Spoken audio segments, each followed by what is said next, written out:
Hello, my dear students. Welcome to our YouTube channel ClearNet with us. In today's video, we will discuss or understand 12 differences between MOA and AOA. This video is also useful for BCom, BBA, MBA and MCom students. So let us start today's video on differences between MOA and AOA. देखिए, first point is nature.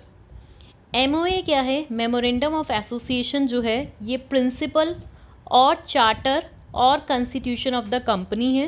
And article of association basically क्या है? ये define करता है rules of the company for the internal management of the company. Company के internal management के लिए कुछ रूल्स एंड रेगुलेशंस जो हैं वो आपके आर्टिकल ऑफ एसोसिएशन में डिफाइंड होते हैं। और MOA जो होता है वो हमारा क्या होता है? प्रिंसिपल डॉक्यूमेंट, मेन डॉक्यूमेंट होता है कंपनी का। Second is the scope. MOA basically क्या कवर करता है? आपके objectives, powers, limits and scope of the company. Company की क्या ऑब्जेक्टिव्स हैं, कंपनी के पास कौन कौन से कॉन्ट्रैक्ट करने की पावर है, लिमिट्स डिफाइन करती है company in the MOA and the scope of the company. And AOA जो डिफाइन करता है रूल्स एंड रेगुलेशंस डिफाइन करता है ऑफ द कंपनी, ताकि बिजनेस के ऑपरेशंस को आप कैरी आउट कर सके। So this is the scope. MOA defines the objectives, powers, limits and AOA defines the rules and regulations for carrying out the business operations. Third is the legal effect. In case आप कोई भी contract करते हैं, कोई भी act करते हैं जो MOA के बियॉन्ड है, मतलब MOA के बाहर जाके कर रहे हैं आप कोई भी कॉन्ट्रैक्ट, दैट कॉन्ट्रैक्ट और act is null and void. और आप उसको वैलिडेट भी नहीं करा सकते हैं बाद में। वैलिडेट का मतलब है करेक्ट भी नहीं करा सकते हैं कि आप शेयर होल्डर्स की कंसेंट लेकर सोच रहे हो कि MOA के उस कॉन्ट्रैक्ट को आप वैलिडेट करा सके, that is not possible. But in case of article of association, अगर आप कोई एक्ट और कॉन्ट्रैक्ट में एंटर करते हैं which is beyond the article of association, then you can validate that contract और act with the consent of share holders. It is possible in article of association. Fourth, MOA जो है आपका relationship define करा with the outsiders, with the outside parties. And article of association जो है ये define करता है relationship between the company and its members. Basically officers and members के बीच में रिलेशनशिप को डिफाइन करे, क्योंकि AOA जो है वो रूल्स एंड रेगुलेशंस डिफाइन करता है for the internal management. Internal management के लिए है ये, तो ऑफिसर्स एंड मेंबर्स के बीच में रिलेशनशिप को डिफाइन कर रहा है। Fifth point is alteration. MOA को ऑल्टर करना जो है वो डिफ़िकल्ट है बच्चे, लेंदी प्रोसेस है, क्योंकि इसमें आपको सेंट्रल गवर्नमेंट या फिर रीजनल डायरेक्टर की अप्रूवल चाहिए होती है। So alteration of MOA is difficult and lengthy. Article of association का ऑल्ट्रेशन जो it is simple and easy, क्योंकि सिर्फ आपको स्पेशल रेजोल्यूशन पास करना है, कोई सेंट्रल गवर्नमेंट, किसी रीजनल डायरेक्टर की परमिशन या अप्रूवल की रिक्वायरमेंट नहीं है। Then compulsion. MOA जब आपका प्रिपेयर हो जाता है तो उसको रजिस्ट्रार के पास फाइल करना कंपल्सरी है, तो filing of MOA is compulsory with the registrar. लेकिन filing of AOA is not compulsory, क्योंकि अगर आप पब्लिक कंपनी है, जैसे कि एक एग्जांपल है कि पब्लिक कंपनी लिमिटेड बाय जो शेयर्स है वो जो है एक टेबल होती है, टेबल F अडॉप्ट कर सकती है, उस केस में उनको जो है अपना आर्टिकल ऑफ एसोसिएशन रजिस्ट्रार के पास फाइल करने की रिक्वायरमेंट नहीं है। पोजीशन। MOA जो है it is the main document, principal document, supreme document and supporting document to the companies act. मतलब इसको MOA जो भी आप प्रिपेयर कर रहे हैं ये within the limits of companies act होना चाहिए। एंड आर्टिकल ऑफ एसोसिएशन जो है it is supporting and subordinate document to MOA and companies act. जो भी आर्टिकल ऑफ एसोसिएशन में आप रूल्स एंड रेगुलेशंस लिख रहे हैं वो within the scope of MOA and within the scope of companies act होना चाहिए। Next is remedy to outsider.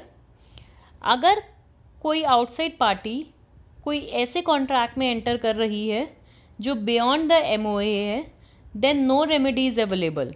Outsider को कोई रेमेडी अवेलेबल नहीं है in case of ultra vires contract जो बियॉन्ड द MOA है। लेकिन अगर कोई आउटसाइड पार्टी ऐसे एक्ट में एंटर कर रही है विच इज़ बियॉन्ड AOA के बाहर है जो कॉन्ट्रैक्ट, तो वहाँ पर आउटसाइडर को रेमेडी है, क्योंकि अभी हमने प्रीवियस पॉइंट्स में देखा था, क्योंकि आप आर्टिकल ऑफ एसोसिएशन में कॉन्ट्रैक्ट को वैलिडेट करवा सकते हो लेटर ऑन भी। बाद में भी शेयर होल्डर्स के शेयर होल्डर्स की परमिशन से, कंसेंट से आप उसको रेक्टिफाई और वैलिडेट करा सकते हो। तो रेमेडी यहाँ पर आउटसाइडर को अवेलेबल है। तो ये हमारा 8th पॉइंट था। 9th पॉइंट देखते हैं, गवर्नेंस। एमओए जो है it is not governed by the contents of AOA. MOA को जो है कंपनीज एक्ट गवर्न करती है, not the contents of AOA, and AOA is governed by the clauses of MOA. Article of association में आप जो भी लिखेंगे वो within the scope of MOA होना चाहिए। तो गवर्नेंस भी एक पॉइंट बनता है आपका।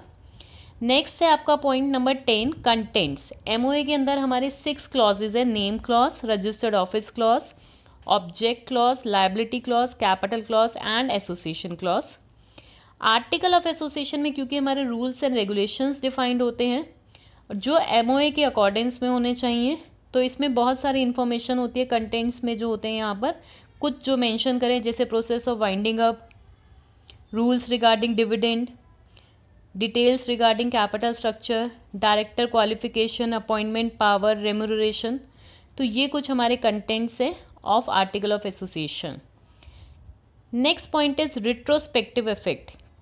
एमओए को हम पास्ट की उससे डेट से, प्रीवियस डेट से अमेंड नहीं कर सकते हैं क्योंकि वहाँ पे रेटिफिकेशन जो है वो पॉसिबल नहीं है, वैलिडेशन पॉसिबल नहीं है। एमओए के जो कॉन्ट्रैक्ट्स अगर आप कर रहे हो, अगर वो नल एंड वॉइड है फ्रॉम द स्टार्टिंग, तो वो नल एंड वॉइड ही है, आप उसको अमेंड नहीं कर सकते हो विद प्रीवियस डेट्स।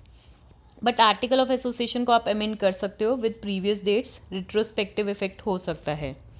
लास्ट जो हमारा पॉइंट है सेक्शन का, एमओए की जो डेफिनेशन है वो अंडर सेक्शन 2 सब सेक्शन 56 में डिफाइंड है of companies act 2013, and article of association जो है वो हमारा अंडर सेक्शन 2 सब सेक्शन 5 में डिफाइंड है। तो ये हमारे 12 की इम्पॉर्टेंट पॉइंट्स से। Difference between MOA and AOA, इनको आप एज अ फीचर्स भी लिख सकते हो। Nature, scope, legal effects, relationship, alteration, compulsion, position, remedy to outsider, governance, contents, retrospective effect and section. I hope आपको क्लियर होंगे दोनों ही कॉन्सेप्ट, एमओए एंड एओए। कोई भी डाउट है, कोई भी आपका सजेशन है, प्लीज़ कमेंट बॉक्स में लिखिए। Thank you, keep learning, keep smiling. Please like the video, share the video and subscribe our channel. Thank you.